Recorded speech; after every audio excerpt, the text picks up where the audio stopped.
So the 2021 Will Eisner nominations were just announced. And if you're not familiar with the Eisner Awards, it is kind of like the Academy Award. So whatever you take that for, that's kind of what this is.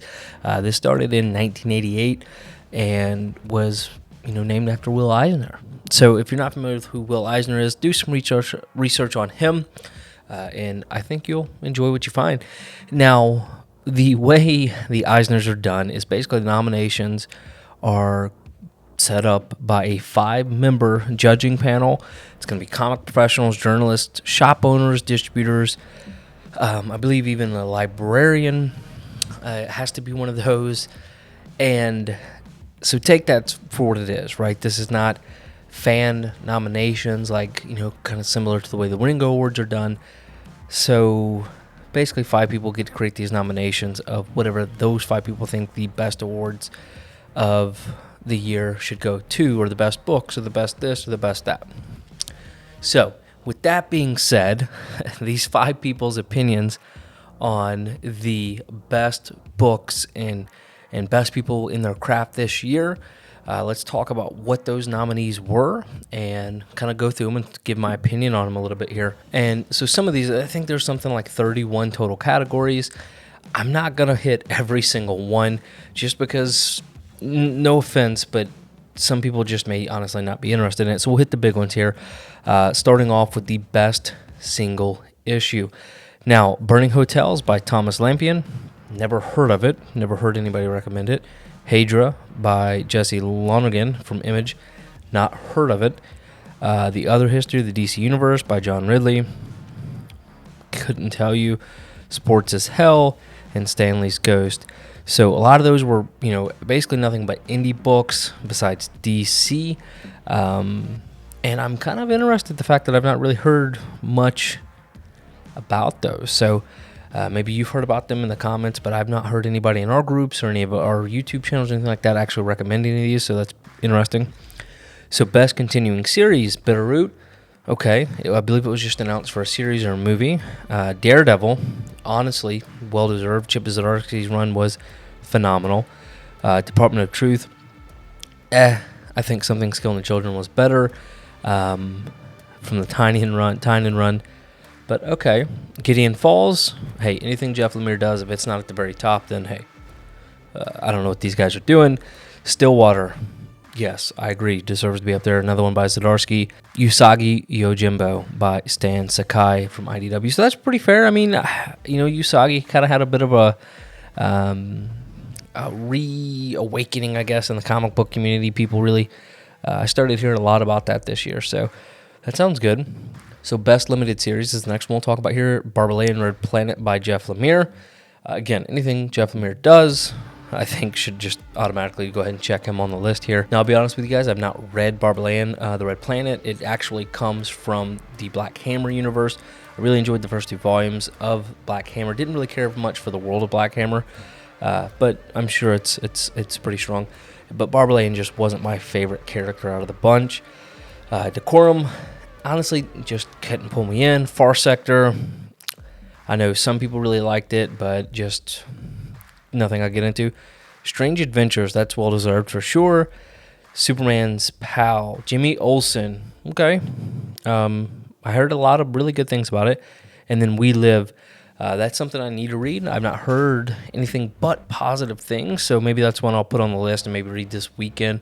I've kind of been doing that on a binge. I've just been picking out a series and just reading through the entire run all at one time, and I've been enjoying the heck out of that. So Best New Series, all right, first one, Black Widow. I've heard 0 things saying Black Widow is that great, so take it for what you will. Crossover, if it finishes strong, sure. That's not bad. Department of Truth, okay. Philadelphia, well-deserved. I've heard nothing but wonderful things about Philadelphia. I tried to get into it, just the art style just wasn't for me. It wouldn't grasp me. And then We Only Find Them When They're Dead. The concept was cool, but it lost me around issue 4 or 5, and I kind of just stepped back. But again, I understand where most of those make sense. All right, so we're going to skip down quite a bit, and we're going to go to Best Writer. A lot of those previous categories were things like Best Archival Collection, U.S. edition of international material, best adaptation of another medium. So all of those things we're just going to go ahead and skip down to, and we're going to jump right to best writer. First one on the list, absolutely deserves this, Ed Brubaker. His work on Pulp and Reckless that he's been doing, freaking awesome. I have loved it so much. So super deserved there. Matt Fraction, he did work on Superman's pal Jimmy Olsen, Adventure Man, and then Sex Criminals. None of that really has interested me. Jonathan Hickman, when his name pops up, it's hard to deny, but they're putting on like Decorum and Giant Size X-Men and X-Men. I just didn't enjoy his X-Men run. I enjoyed Hawks and Pox, but after that, it just wasn't my thing. Jeff Lemire, you don't even have to explain. James Tynion, you don't have to explain. And Chip Zdarsky again. So 4 of those, I mean, I'm all on board. Ed Brubaker, Jeff Lemire, James Tynion, Chip Zdarsky. You would be hard-pressed to find 4 better writers right now than those. Point blank, just phenomenal work. And a lot of it is due to their independent creator-owned titles, not stuff they're putting out for Marvel or DC, which says a lot about indie comic books right now. If I had to pick, I'm going to step back from being the Jeff Lemire fanboy for a minute. I'm going to say it's got to go to James Tynion this year. Dude is killing it every way he turns around. Best penciler inker team. Okay. So Michael Alred Bowie, Marco Cecchito, Jorge Corona, Burton Gattig. Wow, I'm struggling with these names. Mitch Gerard's Evan. Okay. Sanford Green. So Mitch Gerard's has a very specific art style, and I've grown very fond of it. I loved what he did on Mr. Miracle. I felt like that artwork style was amazing in that book. And I've not heard of any of the other artwork, and I've not really cared or seen much of the other artwork. I know Marco did stuff on Daredevil that's good artwork. Never read Bitter Roots, so I can't really talk about that. But Mitch Gerard's, his artwork style is kind of hard to beat, so I'm all for that. All right, and then we have the best cover artist of Jamal Campbell, Simone de Mio. I know I'm destroying these. Mike Huddleston, Dave Johnson, Peach Momoko, Ramon K. Perez. Now, what I will tell you is Jamal Campbell does some good work. Simone has that really incredible digital art feel.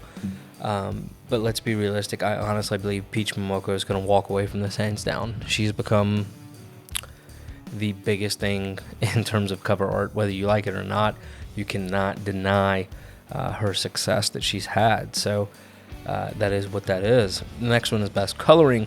So Laura Alred, Jean Francois, Jippy, Marta Gracia, Dave Stewart, Matt Wilson. And what I will say is, in my opinion, I think the colorists from Once and Future should have made this list. It is a shame they didn't make the list, because should have absolutely been on this. But I will say Matt Wilson, his coloring, his work on Thor and Firepower and Undiscovered Country, fantastic. So all that to be said, Once and Future's colors should have been on the list and probably won. Best lettering. I'm not even going to talk about this. It should have been Justin Birch. The end. I'm just kidding.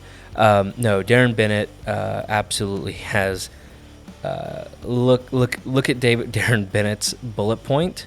Look at everybody else's, and I Darren Bennett for sure should win this, hands down. And then Justin Birch should have been like a bullet point below him. So it should have been Darren Bennett, Justin Birch. Anyways, best comics related journalism periodical. Didn't even realize that was a category. Next year, Two Brothers Comics, baby. Moving on. Best comics related book.